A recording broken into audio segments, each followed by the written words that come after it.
दिल्ली की भूली भटियारी महल भारत की राजधानी दिल्ली में एक ऐसा महल है जिसे लोग भूतिया मानते हैं। भूली भटियारी का महल जो कि दिल्ली के सेंट्रल रिस्ट फॉरेस्ट एरिया में मौजूद है। कई लोगों ने वहाँ अजीबोगरीब चीज एक्सपीरियंस की है।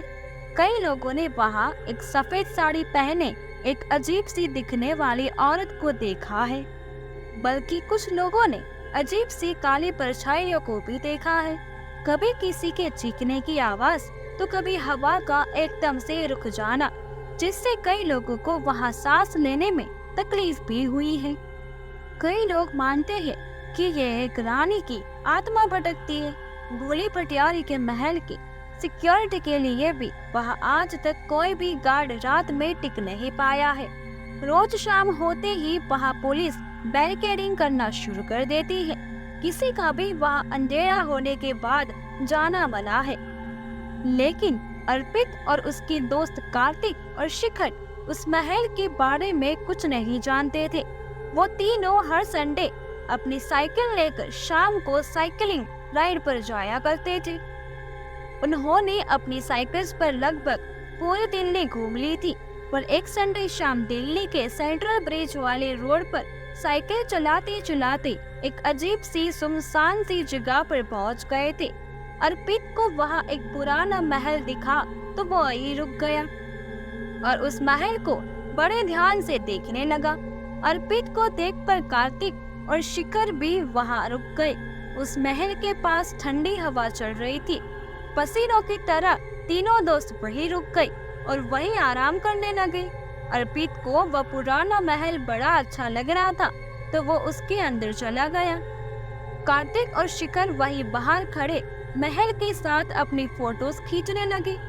कार्तिक ने जैसे ही शिखर की फोटो खींची, शिखर को बुरी तरह खांसी शुरू हो गई। कार्तिक ने शिखर को पानी दिया और अपने फोन को देखने लगा। उस फोन की कैमरे में खींची गई फोटो में देखा तो कोई काली सी परछाई शिखर के गले को दबा रही थी। ये देखकर कार्तिक घबरा उठा। उसने जैसे ही ये बात शिखर को बताने के लिए अपना सर उठाया तो उसने देखा कि शिखर वहाँ कहीं नहीं था। तभी कार्तिक को महल के अंदर से अर्पित की चीखने की आवाज आई। कार्तिक भागा भागा महल के अंदर चला गया। शाम ढल रही थी और अंधेरा होने आया था। उस महल के आसपास सिर्फ जंगल था और बड़ी बड़ी दीवार है। गिद्ध भी चारों तरफ मंडरा रहे थे। ऐसे में अर्पित और शिखर दोनों का ही अचानक गायब हो जाना कार्तिक को देखकर घबरा रहे थे। पर कार्तिक को अभी भी नहीं पता था कि वो दिल्ली के भूली भटियारी महल में था, जिसे लोग भूत महल भी कहते थे। कार्तिक समा हुआ उस महल के अंदर अर्पित और शिखर को ढूंढ रहा था।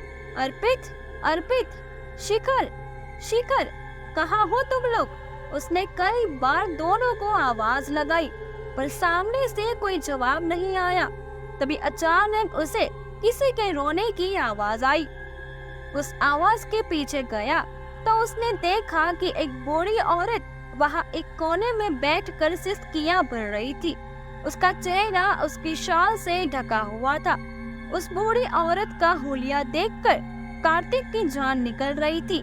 फिर भी हिम्मत करके जब उसने उस बूढ़ी औरत से पूछा कि क्या उसने उसके दोस्तों को वहां से गुजरते हुए देखा है, तो उस बूढ़ी औरत ने हाथ के इशारे से उस महल की ओर अंदर भेज दिया। कार्तिक जब अंदर गया तो उसने देखा कि अर्पित वहीं खड़ा है। अर्पित एक नजर टिकाए सामने देख रहा था। ऐसा लग रहा था कि जैसे अर्पित किसी के वश में हो। कार्तिक ने उसे जोरों से हिलाया, लेकिन तब भी अर्पित सामने ही देखे जा रहा था। कार्तिक ने जब ध्यान से सामने देखा तो उसे सामने एक छत दिखी और उस छत पर एक औरत, वो किसी रानी से कम नहीं लग रही थी और वो इधर से उधर भटक रही थी। लेकिन तभी वो औरत चलते चलते रुकी और अपनी गर्दन घुमाकर कार्तिक की तरफ देखने लगी। कार्तिक भी अर्पित की तरह ही सुन्न पड़ गया और वो औरत हवा में उड़ती हुई उन दोनों की तरफ आने लगी।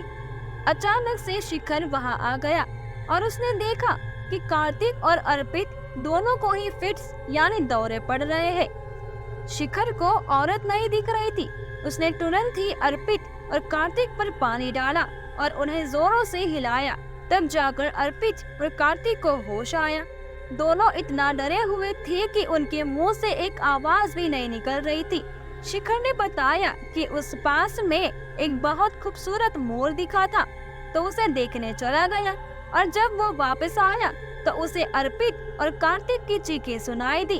अब तीनों बस उस महल के अंदर से निकलना चाहते थे। वो तेजी से बाहर की ओर भागे, पर दरवाजे पर वो बूढ़ी औरत अभी भी खड़ी थी। अचानक उसका शॉल नीचे गिर गया और उसका ढका हुआ चेहरा अब तीनों के सामने था। बूढ़ी औरत किसी चुड़ैल की तरह दिख रही थी। उन तीनों लड़कों के रोंगटे खड़े हो गए और वो बुढ़िया धीरे धीरे पास आने लगी। वो तीनों लड़के डरकर पीछे मुड़े तो वो रानी जैसी दिखने वाली औरत भी उनके करीब आ रही थी। तीनों मदद के लिए जोरों से चिल्लाने लगे। बाहर पुलिस वाले जब बैरिकेडिंग के लिए आए तो उसे 3 साइकिल बाहर खड़ी हुई दिखी। वो समझ गए कि अंदर जरूर कोई है और उन्होंने तुरंत महल के अंदर जाकर चेक किया। तीनों लड़के महल के दरवाजे के पास बेहोश पड़े थे और उनके शरीर बुरी तरह तप रहे थे। उन्हें फौरन पास के अस्पताल में ले जाया गया।